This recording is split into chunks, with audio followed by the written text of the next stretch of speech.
दिल्ली। मुल्क भर में कोरोना की तीसरी लहर को रोकने के लिए इक़दामात उठाए जा रहे हैं। ऐसे में वज़ीर-ए-आज़म नरेंद्र मोदी भी बार बार अपने हर खिताब में कोरोना गाइडलाइंस पर अमल करने की तलक़ीन कर रहे हैं, लेकिन बीजेपी के ही कुछ लीडर पीएम मोदी की अपील की खिलाफ वर्जी कर रहे हैं। कोरोना गाइडलाइंस की धज्जियां उड़ाता एक ऐसा ही नज़ारा कल जंतर मंतर पर देखने को मिला। इस प्रोग्राम को बीजेपी लीडर अश्विनी उपाध्याय ने ऑर्गेनाइज किया था, जिसमें यकसा सिविल कोड पर कानून बनाने का मुतालबा किया जा रहा था।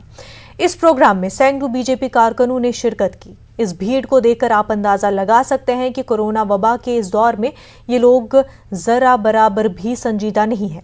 इस प्रोग्राम को भारत जोड़ो आंदोलन का नाम दिया गया था, जिसमें ब्रिटिश दौरे हुकूमत के कवानीन की कॉपियां जलाई गईं और यकसा सिविल कोड का मुतालबा किया गया।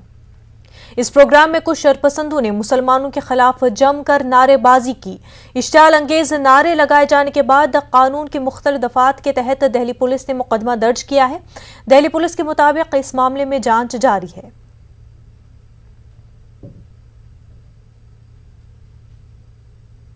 जंतर मंतर पर मुस्लिम मुखालिफ इश्तियाल अंगेज नारेबाजी को लेकर